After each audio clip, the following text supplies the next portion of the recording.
Bonjour à tous et ravi de vous retrouver dans Question Islam, l'émission du centre Zahra qui a pour but de vous faire découvrir et comprendre le message de l'islam et de répondre à vos interrogations, qu'elles soient spirituelles, de jurisprudence ou d'éthique. Un Question Islam spécial eschatologie qui sera réalisé en plusieurs émissions. Avec nous, Seyyed Yahya Gouasmi, responsable religieux du centre Zahra, également gnostique. Seyyed Yahya, salam alaikum. Wa alaikum salam. Alors l'eschatologie, ou dit plus simplement la science de la fin des temps, qu'est-ce que cela signifie? De tout temps, je veux dire par là que depuis le commencement de la révélation, le monde de l'injustice, après l'apparition de l'homme sur cette terre, devait relever le défi contre celui qui, en l'occurrence Satan, Iblis, relevait le défi contre lui, le promoteur du mal, et que Dieu lui a permis d'exister jusqu'à un temps bien déterminé. C'est ce temps bien déterminé que nous connaissons à travers le récit du Coran de Adam et d'Iblis, qui fait allusion à l'eschatologie. Ça veut dire qu'il arrivera jusqu'à un moment d'un temps, avec les signes qui nous ont été donnés, pour comprendre que le temps lui est compté et que le temps qui lui est réparti rentre dans le cadre eschatologique pour la fin des temps du mal, la fin d'un monde qui représente le monde de la corruption, de l'injustice et du mal. Donc, ce n'est pas la fin du monde, mais c'est la fin d'un monde. Ce monde que nous appelons le monde de la corruption, de l'injustice et du mal. Du règne de Satan. Du règne du mal, exact. Est-ce qu'on peut parler de l'eschatologie, la vision que les chrétiens ils en ont et les juifs? Oui, bien sûr, toutes les trois religions en parlent du temps messianique ou par Saint Jean dans l'Évangile ou par d'autres prophètes dans l'Ancien Testament. Et tous les deux parlent de Gog et de Magog, comme l'islam aussi. Et ils expriment, et ils expliquent qu'à la fin des temps, apparaîtront Gog et Magog qui prendront le règne et qui répandront le mal et l'injustice au plus haut niveau. Je donne un exemple. À toute époque de notre existence, les prophètes ont été mandatés à leur temps, à leur peuple, pour réparer une injustice. Et toutes les révolutions des prophètes étaient missionnées pour répandre la justice dans la communauté de leur peuple. Toutes ces injustices répétées, dans leur temps, se réunissent aujourd'hui pour que toutes ces injustices que les prophètes ont été rééquilibrées, redonner la justice, se réuniront à la fin des temps. À la fin des temps, cette terre, toute la terre, sera régnée par toutes les injustices que les prophètes ont combattues. Donc toutes ces injustices à notre époque démontrent que Gog et Magog ont rassemblé et rassembleront toutes les injustices possibles pour qu'ils puissent prendre le règne et donner la victoire au mal. Est-ce que l'eschatologie, telle qu'elle est perçue aujourd'hui dans les médias, n'est pas un faux débat pour éloigner les gens de la réalité qui se passe aujourd'hui? Oui, tu veux dire la fin du monde. Hein. Ouais, le 21 décembre, le 21 décembre, la fin du monde, etc. Qu'on entend partout. Oui. Bien sûr, amplifié avec Hollywood, toute une histoire, ça rapporte, économique, pour le cinéma, et maintenir le faux dans le vrai. Nous, bien sûr, nous ne croyons pas à la fin du monde, comme il est montré à Hollywood, des planètes, etc., etc., Maya, etc. Mais nous croyons. D'ailleurs, je voudrais rassurer, parce qu'on a reçu différents coups de fil de frères et de sœurs, inquiets en pensant que nous allons dans ce sens. Et nous rassurons tout le monde que le 21 décembre, ils continueront à boire leur café, si Dieu le permet, et leur thé, et regarder jouer leurs enfants. Le 21 décembre ne se passera rien. Mais, bien entendu, on peut rentrer dans le cycle de la fin d'un monde de l'injustice, où les pressions de l'injustice seront encore beaucoup plus fortes. Et le Moyen-Orient, il est là pour nous montrer jusqu'à quel point l'injustice est répandue. Quels sont les signes qui sont apparus récemment qui nous laissent penser qu'on est dans cette période eschatologique? D'abord, comme je le disais tout à l'heure, ce sont tous les signes d'injustice qui ont apparu dans l'histoire de notre humanité et que des prophètes ont été mandatés pour équilibrer la justice et rappeler aux hommes leurs devoirs vis-à-vis d'une société, vis-à-vis de la communauté et leur rapport de justice entre eux et Dieu. Toutes ces histoires qui sont dans l'histoire, dans le Coran ou dans la Bible, aujourd'hui, se sont réunies dans le temps contemporain que nous vivons.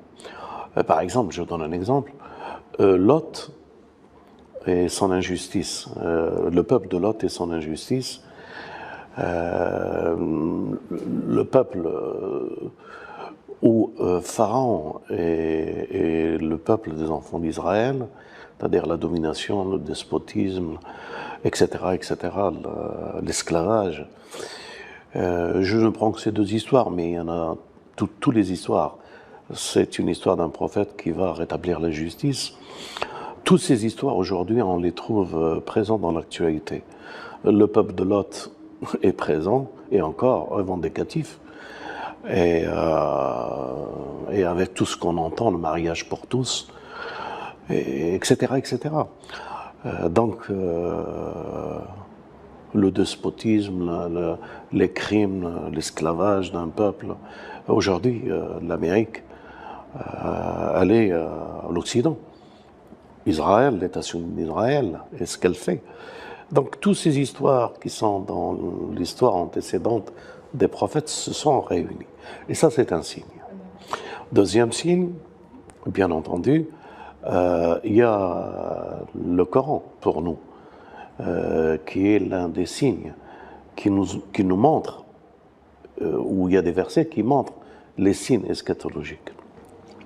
J'en prends une, et j'en prendrai d'autres si tu le veux. Il est question, à la fin des temps, dans la Bible, dans l'Évangile, dans le Coran, sortira une bête de terre, et qu'il parlera aux hommes, et que les hommes diront, c'est un miracle, c'est de la sorcellerie. Ils l'interrogeront et elle répond. Cette bête, dernièrement, l'ordinateur, on l'appelait la bête.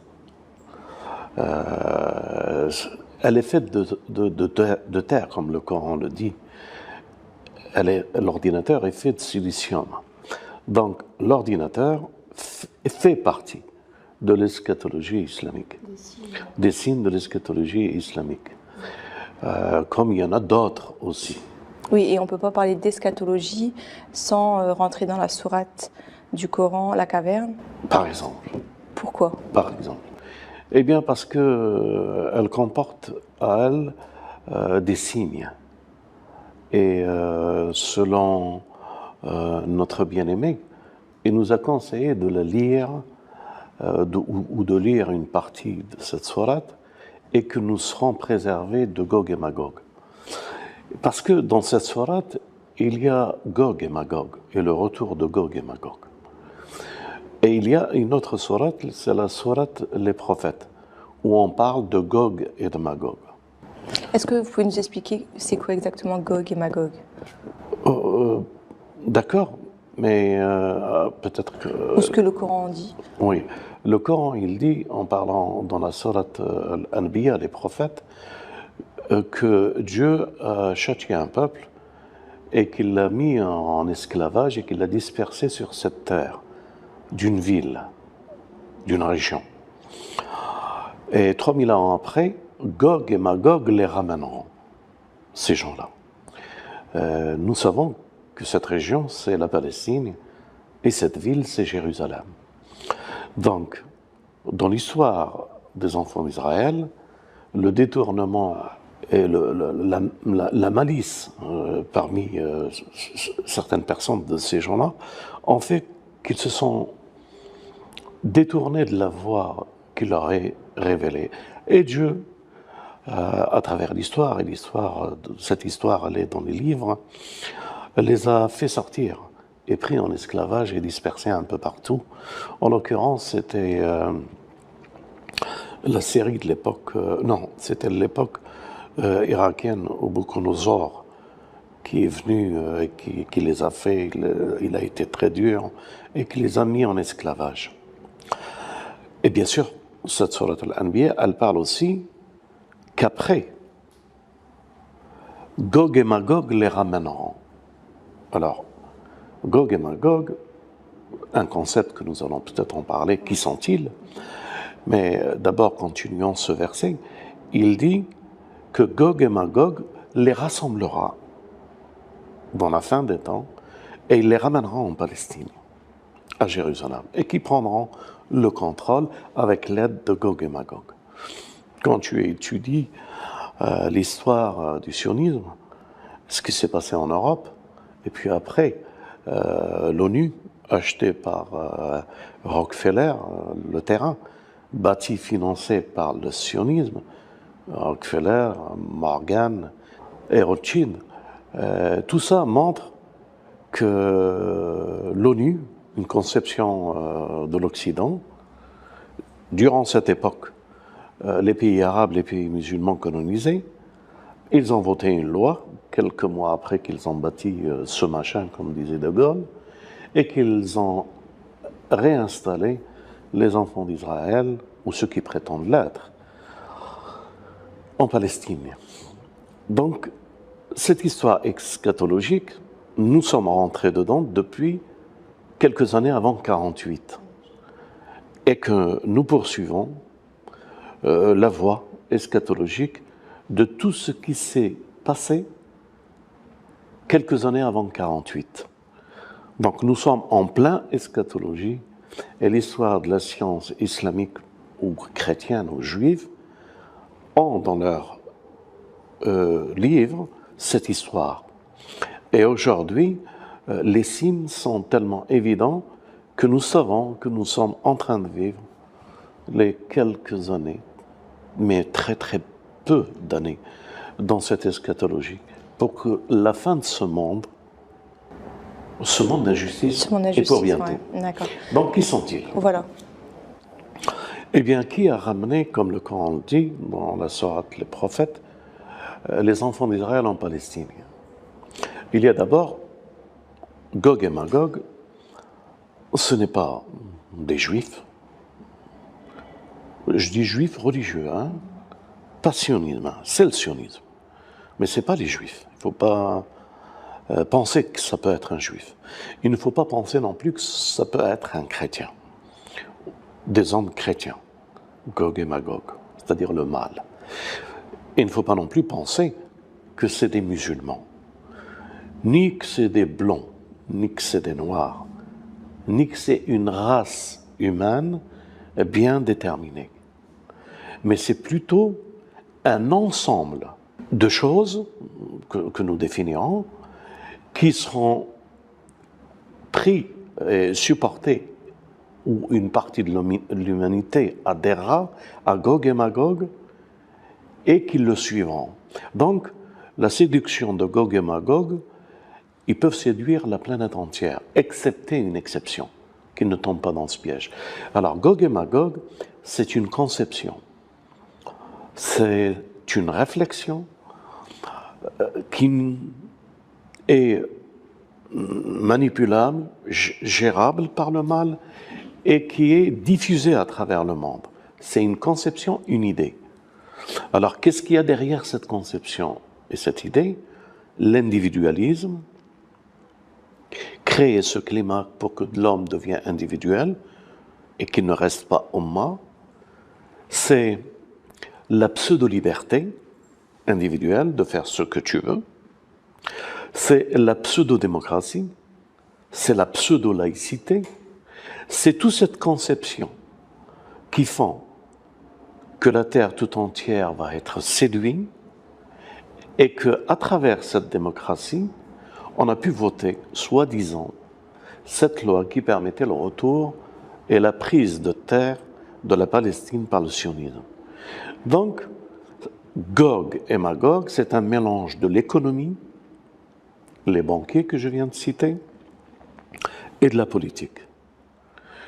La politique au service de l'économie, les guerres et tout ce qui tourne autour du mal, la destruction, décolonisation, du racisme, etc., etc., et l'économie pour financer ces guerres. Donc, Gog et Magog, c'est une union entre l'économie et la politique, entre l'Est et l'Ouest. Gog et Magog, c'est la conception occidentale du monde. Cette conception occidentale du monde, sa propagation, qui est le fil conducteur qui montre cette idéologie qui ne provient que pour détruire et pour mettre dans l'esclavage. Et aujourd'hui, la planète tout entière, elle est soumise à Israël et qu'ils passent la sécurité d'Israël avant leur propre sécurité. Ça veut dire que Gog et Magog, tellement qu'il a été ancré dans les esprits des gens, qu'ils ne sont plus libres de pouvoir réagir librement comme Dieu voudrait qu'ils le soient. Mais esclaves de Gog et Magog, être au service du mal. Je ne sais pas si je suis clair. C'est très clair. Donc là, on vient de parler de Gog et Magog dans la sourate Les Prophètes. On en parle également dans la sourate Les gens de la caverne. Exact. Et d'ailleurs, j'invite les téléspectateurs à bien lire cette sourate pour qu'on comprenne ce que vous allez nous expliquer. Oui, si je dois dire quelque chose, dans la sourate Les gens de la caverne,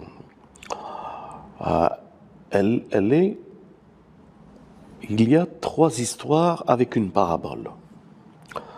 La première histoire, c'est l'histoire de ces jeunes qui abandonnent le monde despotique, les pharaons, le palais. Ils étaient des gens qui décidaient pour ce gouvernement, c'était des ministres, des généraux, et qu'ils ont compris qu'ils espéraient vivre dans un monde de la perfection. Un monde de la perfection, un monde entouré de Isa, de Jésus, fils de Marie, un homme entouré par le messager de Dieu ou par l'imam du temps que nous attendons. Donc, dans l'espoir de vouloir trouver une société parfaite, ils ont quitté la société qui était imparfaite, d'injustice, et ils ont fui cette société pour essayer de se réfugier quelque part, de trouver le chemin pour aller vers ce qu'ils aiment. Et là, ils sont rentrés dans une grotte, et nous connaissons l'histoire. Mais à chaque détail des versets de cette histoire des hommes de la grotte est un signe eschatologique pour ceux qui réfléchissent. Cette histoire, après, Dieu nous donne une parabole de quelqu'un avec 2 jardins et quelqu'un qui lui conseille, parce que la personne qui a les 2 jardins croit que cela provient de ses efforts, de son courage, de son labeur. Alors il oublie Dieu. Et tout ça, c'est une histoire de Gog et de Magog. Cette parabole, que je ne la prends pas comme une histoire, c'est une parabole. Le Coran dit « mital ». Donc,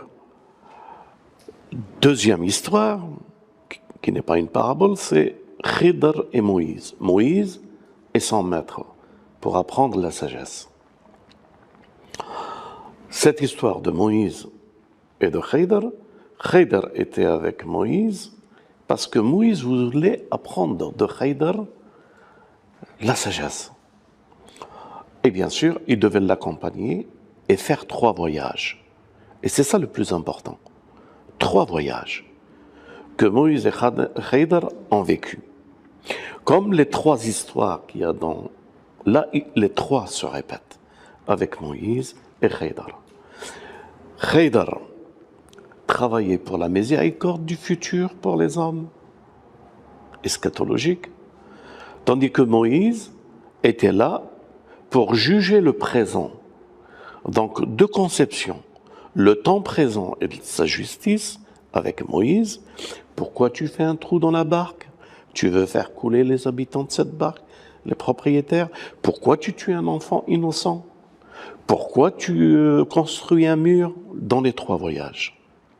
Et tout ça montre 2 temps. Un temps futur pour la miséricorde et un temps présent. Tout de suite après cette histoire, on rentre dans Dhul Qarnayn. Et on t'interrogera sur ce qui est Dhul Qarnayn. Dhul Qarnayn, c'est un homme qui a la possibilité et qui est le compagnon des 2 temps. En langue arabe, Qarnayn veut dire 2 périodes, 2 époques, 2 temps, 2 centaines d'années, 2 cycles. Donc cet homme, parfait, a la possibilité d'avoir les 2 temps. Mais par contre, Moïse et Khidr, Moïse, le prophète, travaillait pour le temps de sa mission, Khidr travaillait pour le temps futur de la miséricorde, et nous voilà dans la 3e histoire pour nous montrer que Dhul Qarnayn lui possède les 2 temps. Les 2 temps. D'accord. Ce qui est bizarre, mais pour ceux qui sont doués de sens et d'intelligence, les érudits, les savants, tout de suite, lorsqu'on rentre chez Dhul Qarnayn, il nous propose aussi 3 voyages. Surat Ahl al-Kahf, 3 voyages, 3 histoires, avec une parabole. Moïse et Khidr, 3 voyages. Et Dhul Qarnayn nous propose 3 voyages. Le premier de ce voyage, et c'est pour ça qu'on parle de Gog et Magog dans ces 3 voyages, et c'est pour ça que je raconte cette histoire. Le premier voyage, c'est il prend la direction vers un soleil qui se couche dans une mer, dont l'eau est trouble, chaude, trouble. Et il y a un peuple. Et ce peuple, Dieu lui donne la permission à Dhul Qarnayn, le maître des 2 temps, de les juger comme il le veut. Qui sont-ils? Qui sont-ils, ce peuple? Et pourquoi que Dhul Qarnayn devrait les juger alors que c'est Dieu qui juge? Mais Dieu donne le pouvoir au maître des 2 temps de les juger. Donc, il les juge, il châtie une partie de la population et il pardonne à une autre. Il dit qu'il pardonne à une autre parce qu'elle avait fait du bien. Et il châtie une grande partie. Ça veut dire quoi? D'abord, ça veut dire c'est quoi ce voyage, c'est quoi cette eau trouble? Eh bien, cela concerne les rabbins. Parce que le soleil, son symbole, c'est la lumière. La lumière symbolise la science symbolise ceux qui sont éveillés. Mais ce soleil, qu'il descend dans une mer trouble, ça veut dire que cette lumière, elle est concentrée dans des têtes troubles, qui ne sont pas claires, qui ne comprennent pas. Donc, ils sont les religieux, ils ont les textes, les livres, la lumière entre les mains, mais ils ne la pratiquent pas. Ce sont les rabbins. Je dirais tout simplement eschatologiquement aujourd'hui, les rabbins pas juifs, les rabbins sionistes, qui sont tombés dans le piège de Gog et Magog, et qui suivent Gog et Magog et le sionisme. Tandis que les autres, ceux qui ont fait du bien et qu'ils se sont concentrés à répandre le bien, je parle des juifs, ancrés dans leur religion, ils seront pardonnés pour le bien qu'ils ont fait. Ceci ne va pas uniquement pour les rabbins, il va aussi pour les chrétiens. Les chrétiens, les prêtres tordus, qui se sont alliés à l'eschatologie du sionisme, qui l'ont épaulé, qui l'ont soutenu, qui l'ont financé et qui l'ont ramené en Palestine. Et qu'ils se sont prosternés devant, en oubliant Jésus, fils de Marie, Aïssa, ses principes, ses recommandations, ce que l'Évangile a dit. Ils se sont détournés des évangiles. Ce sont les prêtres et ceux qui les suivent à soutenir Israël et le sionisme. Et il y a bien entendu les musulmans, les pseudo-imams, ceux qui pensent connaître l'islam et qu'ils prêchent selon leur pensée de l'islam et qu'ils se sont prosternés au sionisme.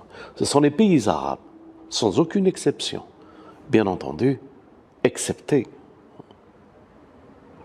Et c'est pour ça qu'elle a un problème aujourd'hui, la Syrie. Bien entendu, excepté le Liban et le Hezbollah. Et bien entendu, excepté la résistance palestinienne. Donc, ces pseudo-musulmans, imams, qui permettent à faire entretuer les musulmans entre eux. Et c'est ce que nous avons vu un peu partout dans le monde arabe et les pseudo-printemps arabes. Ces ulama qui ont été derrière ce sionisme et qui sont derrière ce sionisme et qui multiplient les confrontations dans les territoires et des pays arabes et musulmans. Ce sont ces gens-là qui soutiennent le sionisme. Et bien sûr, c'est pas la peine que je dise le Qatar et tout le reste. Donc, c'est maintenant que ça va arriver, quoi. Quand on le lit, on peut se dire que c'est déjà passé, mais non, en fait, on est dans ce verset, en fait, dans la période de ce verset. Exact. On est dans la période eschatologique de ce verset du premier voyage. De ce premier voyage. Mais n'oublie pas une chose qui n'apparaît pas. Si on l'appelle le maître des deux temps, ça veut dire que cette histoire, ou la deuxième histoire que nous allons évoquer, ou la troisième, il en est maître de son temps. Ça veut dire que cette histoire, du premier voyage, comme le deuxième, comme le troisième, ne peut être que dans le temps de l'histoire de Dhul Qarnayn. Il va là, il va là, il va là. On va mieux comprendre avec le... Et avec le temps, puisque le maître du temps, pendant qu'il est là, il peut être là. Pendant qu'il est là, il peut être là. D'accord? Mais c'est une pédagogie spirituelle pour ceux qui méditent, réfléchissent, pour qu'ils comprennent. Alors, le premier voyage, ta question était, est-ce que c'est du passé ou du futur? Eh bien, avec Dhul Qarnayn, on ne peut les situer que dans l'eschatologie, c'est-à-dire dans la fin des temps. Et que l'importance, c'est pas si elle est passée ou si elle va venir. L'importance, c'est que cette histoire, elle fait partie de l'eschatologie. Et nous faisons partie, aujourd'hui, on est en 2012, ce 2012, l'eschatologie a commencé quelques années avant 48. Et nous sommes dans cette période. Donc, première histoire, premier voyage qu'il a fait. Il a fait vers un peuple où l'eau est trouble, une mer où la lumière, le soleil descend dans cette mer trouble. Et ça correspond à ceux qui dirigent notre humanité, allez, je dis religieuse, juive, chrétienne ou musulmane ou autre, et qui n'ont pas la capacité de pouvoir nous diriger, excepté pour une partie d'entre eux quel qu'il soit leur religion, qu'ils ont fait du bien avant cet événement, parce que la porte de la repentance sera fermée. Je suis clair? Et nous voilà devant ce temps, cette eschatologie, aujourd'hui, devant le deuxième voyage. Et qu'en réalité, quand je vais terminer, tu vas comprendre que tout ça, c'est l'eschatologie et que nous sommes à cette époque. Deuxième voyage, Dhul-Qarnayn va vers un peuple. Là, il était vers un peuple où le soleil se couche dans une eau trouble. Deuxième voyage, il va vers un peuple où le soleil se lève. Donc, premier voyage, coucher du soleil. Deuxième voyage, un soleil qui se lève. Vers un peuple qui n'a pas de protection. Ça veut dire quoi? Ça veut dire tout simplement, quelqu'un qui n'a pas de protection, il y a un langage islamique, religieux, qui dit que celui qui ne se protège pas montre tous ses défauts. Hein? En arabe, on dit « ya sattar al-uyub », sattar, ou celui qui protège les défauts. Par contre, ce peuple, ils ne sont pas protégés. Et le soleil se lève et qu'ils montrent tous leurs défauts. La lumière qui monte, et quand la lumière, elle frappe, ce soleil, ce symbole lumière-soleil, qui passe sur eux, qui se lève sur eux, tous leurs défauts sont apparents. Alors bien entendu, ce peuple, c'est un peuple humain. Mais bien entendu, ils vivent, ils agissent comme des animaux. Ça nous montre exactement notre siècle. C'est impensable que les gens ont perdu leur humanisme. Une partie, j'entends. Une grande partie de notre humanité, leur humanité, ils l'ont perdue. Et ils vivent à cheval entre un animal et un humain. À ces gens-là, qu'ils ont perdu la raison et qu'ils n'ont pas compris la dignité d'être un homme avec un sens dans sa vie et des principes pour sa famille, pour son entourage, pour son environnement, et qu'il est là pour améliorer de la perfection, mais ne pas corrompre et transformer le bien en mal. Ces gens-là, ils n'ont pas tout leur raison. Dhul-Qarnayn, le maître des deux temps, ne fait que traverser ce peuple. Il ne s'arrête pas. Comme on dit dans notre langage, les anges n'écrivent même plus ce qu'ils font.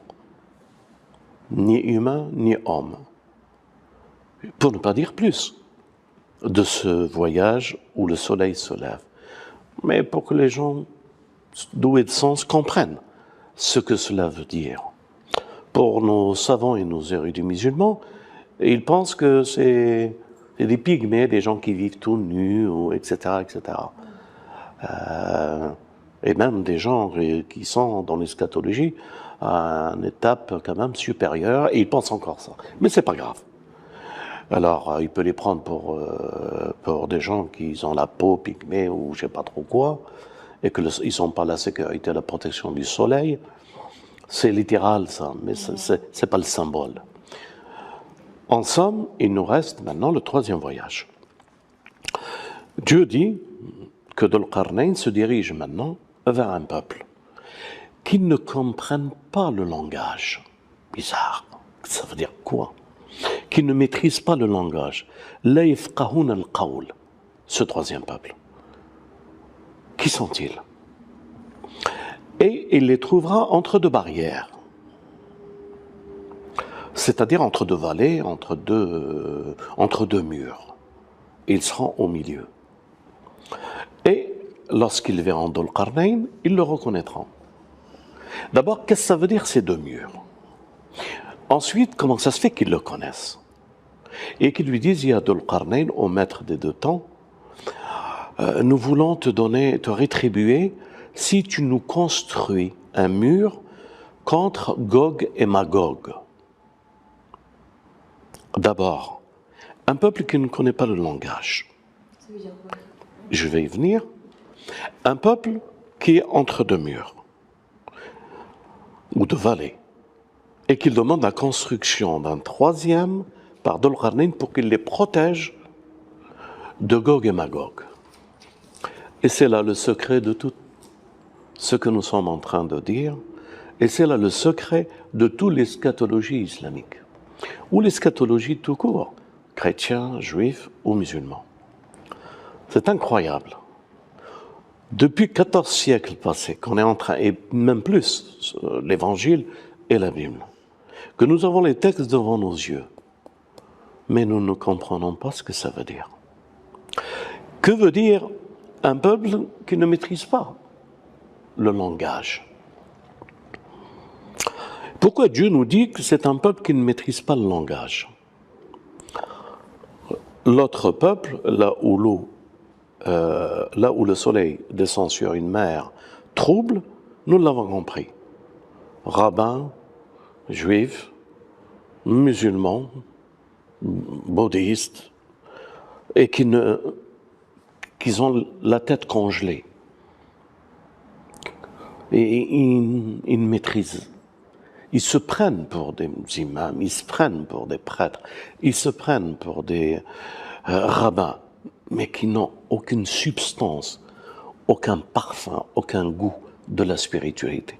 Ils regardent les choses comme si on était là pour régler les affaires de ce monde, non pas pour la justice, mais pour les intérêts. C'est-à-dire l'intérêt avant la spiritualité. Ce sont ces personnes du premier voyage. Deuxième voyage, nous l'abandonnons, des irresponsables.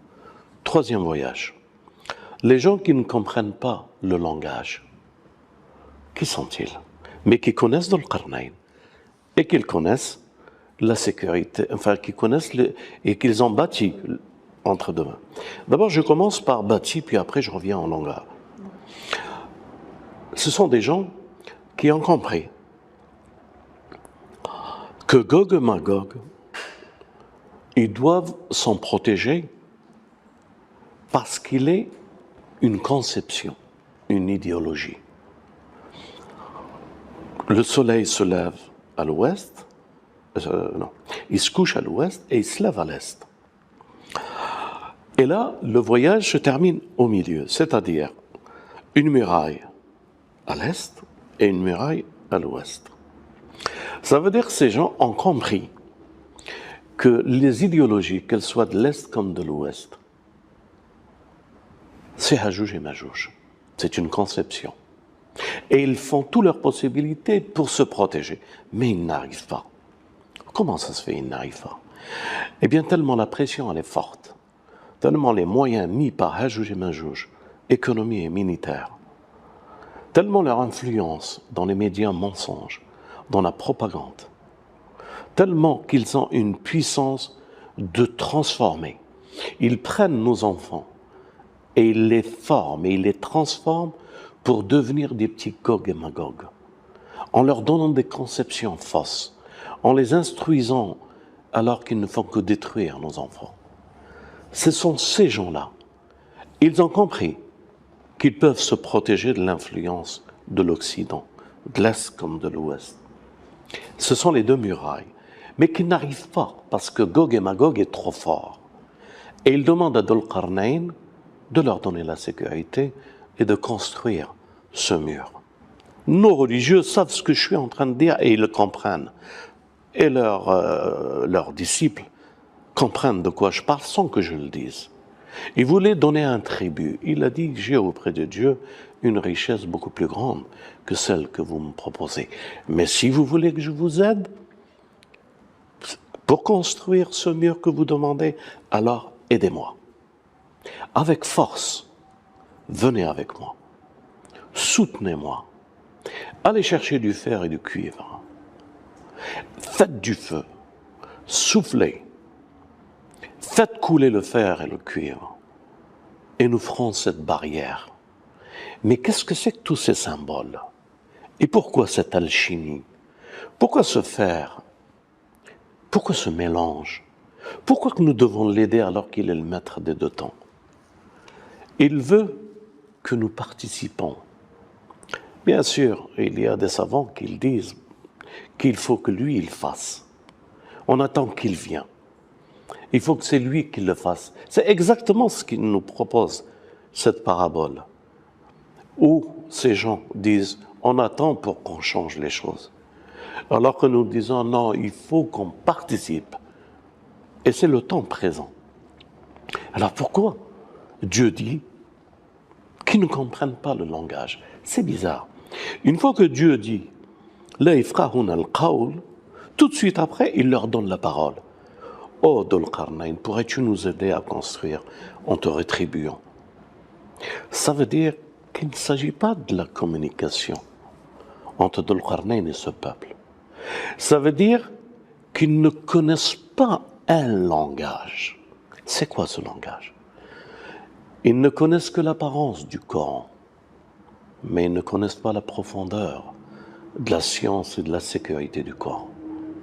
Et Dhul Qarnayn est venu pour leur enseigner le ta'wil et la muraille que nous devons bâtir ensemble avec le Coran.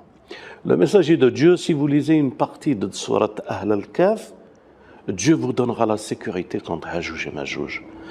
Les gens de ce dernier voyage, quand ils demanderont et qu'ils ne connaissent pas la parole, c'est parce qu'ils ne connaissent pas la substance du message dans le Coran.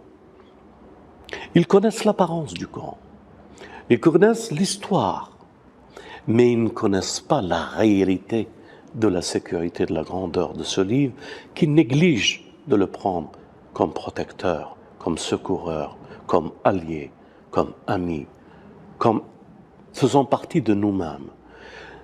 Ils ne comprennent pas le langage du Coran. C'est ça, la yafqahuna al-qawl. Donc le langage du Coran est la sécurité. Ce mur que nous devons bâtir avec Dhul Qarnayn, ce mur s'appelle le Coran, s'appelle la révélation, s'appelle notre bien-aimé. Dhul Qarnayn s'appelle l'imam al-Mahdi et Jésus, alayhim salam. Allahumma ajil farajahum al-sharif. Donc c'est tout ça qui fait que nous avons tout entre nos mains, mais nous n'avons pas de savant pour nous l'enseigner. Nous n'avons pas de maître pour nous le montrer. Alors, que Dieu fasse aujourd'hui, que Dhul Qarnayn nous l'apprenne. Merci Sayyid Yahya pour tous ces éclaircissements. Cette première émission touche à sa fin. On reviendra très prochainement sur comment se protéger contre Gog et Magog. Si vous avez des questions, n'hésitez pas à nous les envoyer à l'adresse qui s'affiche sur vos écrans. À très bientôt. Salam alaikum.